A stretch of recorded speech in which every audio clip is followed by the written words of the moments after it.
1980년대 말 미국 MBC 방송국에서는 특집 TV 프로그램을 제작하기로 했습니다. 여러 우여곡절을 겪은 뒤 90분짜리 특집으로 예정되어 있었던 이 프로그램은 결국 30분짜리 주간 프로그램으로 대폭 축소되는데요. 대본을 검토한 방송사 위원들이 별로 마음에 들어 하지 않았기 때문입니다. 심지어 프로그램에 관여한 한 배우는 이 작품은 완전한 실패작이라고까지 말했습니다. 그럼에도 어떻게 겨우겨우 시험 촬영을 마친 후 시청자를 대상으로 집중 테스트를 실시했습니다. 참여한 시청자는 약 100여 명, 그들은 참담한 실패작이라는 결론을 내렸습니다.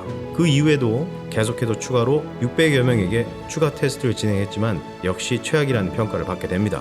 폐기 처분 직전까지 갔던 이 시리즈는 시험 촬영이 시작한 지 약 1년이 지나서야 드디어 방송 전파를 타게 되었습니다. 그 후 10여 년 동안 최고의 시청률 순위를 기록하며 10억 달러가 넘는 수익을 만들어내는 대박 TV 시리즈가 되는데요. 이 시리즈의 이름은 바로 사인필드입니다. 안녕하세요. 오늘 소개해드릴 책은 애덤 그랜트의 오리지널스입니다. 벌써 4번째 시간인데요. 관련 영상 링크는 댓글에 남겨놓겠습니다. 이전 영상에 관심이 있으신 분들은 참고 부탁드립니다. 쪽박이라 생각했던 사인필드는 그야말로 대박이 났습니다. 사람들은 왜 처음부터 이 프로그램의 진정한 가치를 알아보지 못했을까요? 우리들은 살아가면서 많은 아이디어를 생각하고 만들어냅니다. 가끔은 자기의 아이디어에 놀라 대박을 꿈꾸며 짜릿한 희열도 느끼죠. 반대로 훌륭한 계획임에도 잘못된 판단으로 인해 세상의 뒤편으로 조용히 사라지는 보물 같은 아이디어도 많을 겁니다. 대박이 될지 쪽박이 될지는 미지수이지만 우리는 그러한 아이디어를 통해 꿈을 이루거나 혹은 더 나은 세상을 만들어갑니다. 그럼 어떻게 하면 독창적인 아이디어를 만들어내고 그 안에서 훌륭한 것들을 제대로 추려낼 수 있을까요? 오늘 그 방법에 대해 이야기해 보겠습니다. 첫 번째, 양과 질의 관계입니다. 셰익스피어, 베토벤, 모차르트, 바흐, 피카소, 아인슈타인, 어디서 많이 들어본 이름들입니다. 이 사람들의 공통점은 뭘까요? 인류의 역사에 흔적을 남길 위대한 작품들을 탄생시켰다는 겁니다. 우리는 이미 수없이 접해봤죠. 그들이 창조해낸 훌륭한 인류의 유산들을.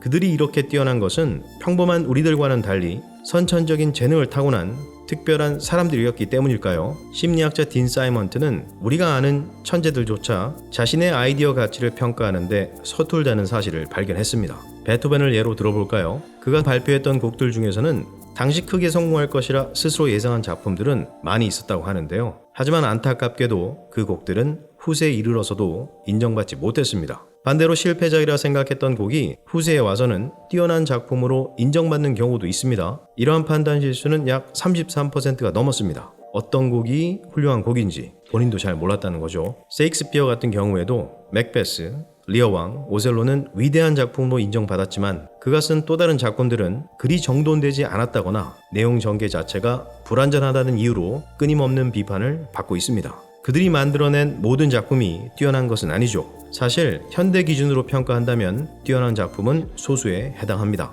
지역과 시대에 따라 차이는 있을 수 있겠지만 대체로 인정받는 세계 50대 고전음악 목록에는 모차르트의 곡은 6개, 베토벤은 5개, 바흐는 3개 정도의 작품만이 올라 있습니다. 사실 그들이 작곡한 곡은 어마어마하죠. 모차르트는 600여 곡, 베토벤은 650여 곡, 바흐는 무려 1000곡 이상이나 됩니다. 딘 사이먼트는 천재로 불리는 그들이 같은 분야의 다른 동료들보다 질적으로 월등히 우월하지는 않다는 사실을 알게 되는데요. 결국 뛰어난 작품은 얼마나 많이 다작을 했느냐에 달려있다는 겁니다. 양과 질은 서로 상충하는 관계로 생각하는 것이 일반적인 생각입니다. 하지만 꼭 그렇지만은 않다는 거죠. 실패작이 많을수록 그만큼 재료로 삼을 수 있는 아이디어가 많아지는 것이고 그만큼 독창성 있는 아이디어가 창조될 확률은 더 높아지게 된다고 연구자들은 말했습니다.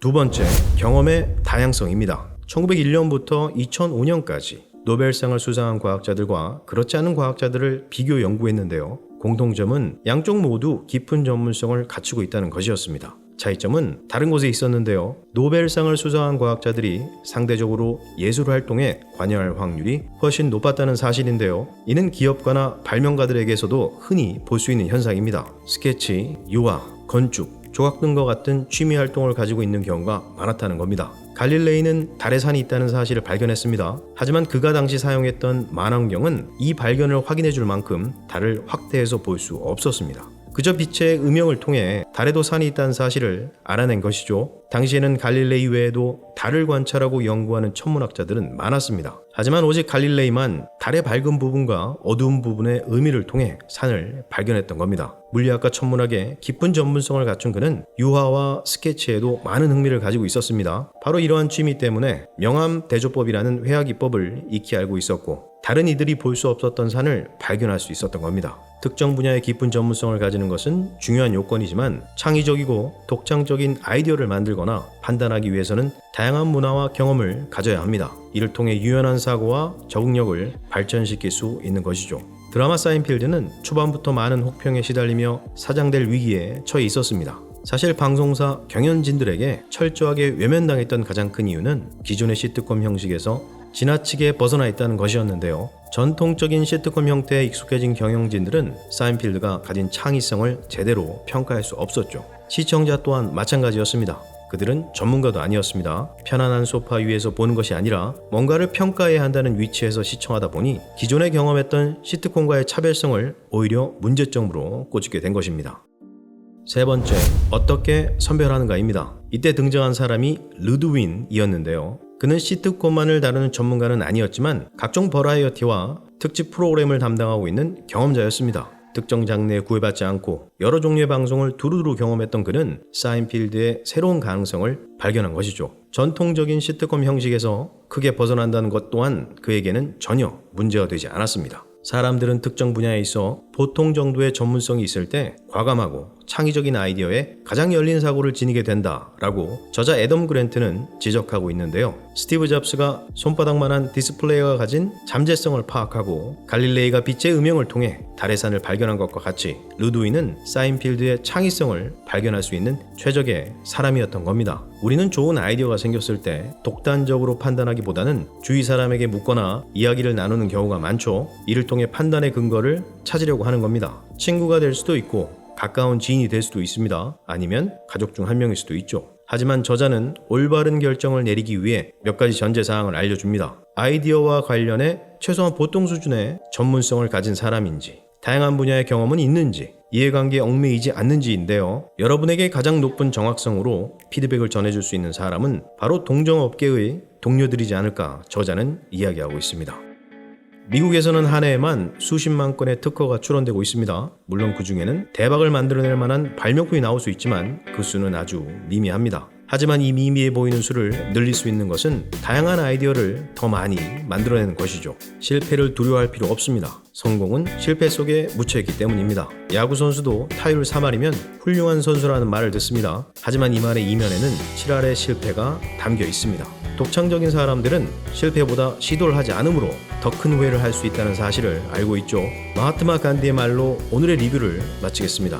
실패는 성공으로 가는 길 위에 있는 돌멩이들이다. 감사합니다. 끝.